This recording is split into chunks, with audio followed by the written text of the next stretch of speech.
Hello and welcome. I want to thank you all for taking the time to join me on this video today. The topic today is using the ITX Design Studio as a general purpose DB tool, Part 2. Please feel free to follow me on Twitter at PaulBrettIBM.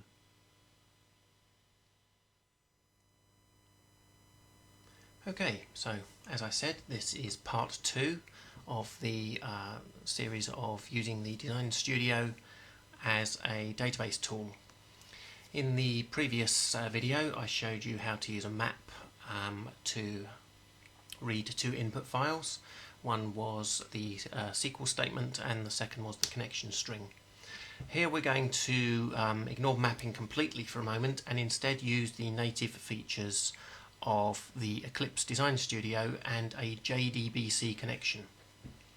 So first of all, I have my Design Studio here, ITX 10, and I'm going to click on the perspective button to change from the Transformation Extended Development perspective to a different one, and in this case, Database Development.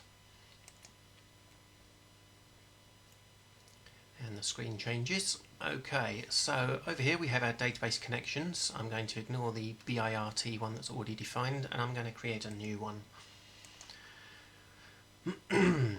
Okay, so I'm going to try and connect to SQL Server here, and I click on SQL Server from the list, and I click Next, and then I pick a driver from the list. Okay, so I'm going to pick Microsoft SQL Server 2008 JDBC driver from the list of available jar files, but I have got out a warning saying that the jar file can't actually be located, and if I click on jar list, it's named but there's no path there to show where it is, and I can tell you now straight away that I don't actually have this file on my machine yet. So we're going to leave the Design Studio there for the moment and switch to our browser. And I've pre-set up a Google query searching for the string download JDBC driver for SQL Server. I'm going to click on the top entry here, and it jumps to a Microsoft page headed download Microsoft JDBC driver for SQL Server. It's exactly what we want, and I'm going to download the zip version of the driver. Okay, here's the zip file coming down. It's downloaded already. It's quite small. I'm going to open that in the folder that it's been downloaded to, which is my downloads folder. I'm going to extract the zip file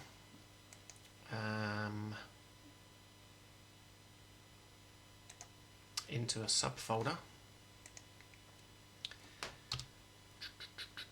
and then within that folder there's another folder and another folder, and eventually we get to 3 jar files, one for JRE8, one for 11, one for 13. Now I'm interested in the JRE8 version, so I'm going to copy this path that I have here in my Explorer and switch back to the Design Studio.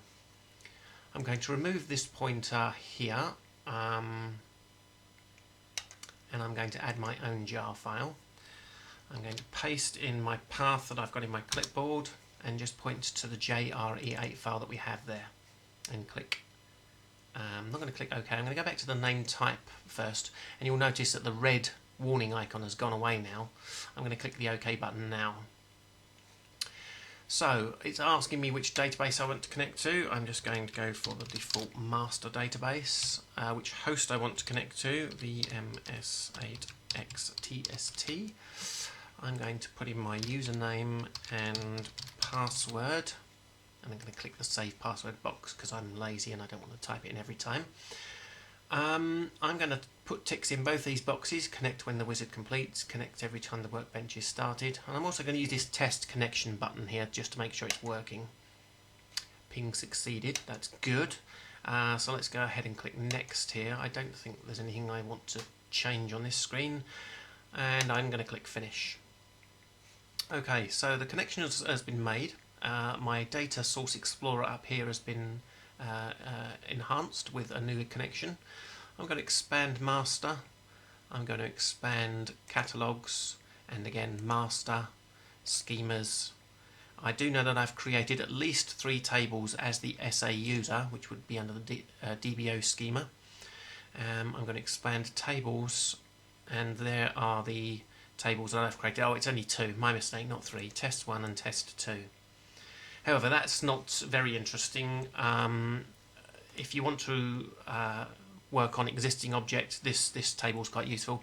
However, if you want to actually create new objects, what you really need is a window to put in a new SQL information. So I'm going to click on the toolbar here, open Scrapbook to edit SQL statements.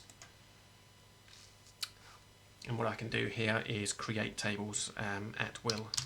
Create table test 3 stuff varchar 20 comma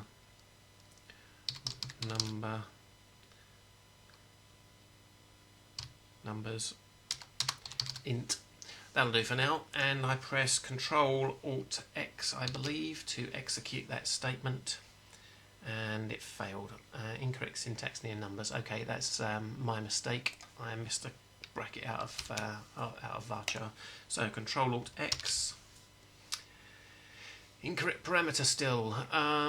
Maybe numbers isn't the best column number to use. Extra bracket, my mistake. Okay, try again. Okay, so now we get the status that 0 rows have been affected, and over here we have got a successful creation of an object.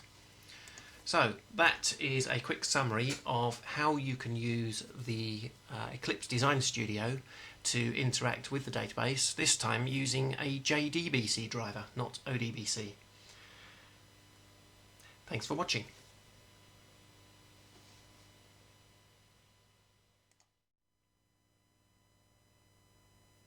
I want to thank you again for taking the time to view my video today. I hope you found it both interesting and informative. Please feel free to follow me on Twitter at PaulBrettIBM. Thank you. Have a good day.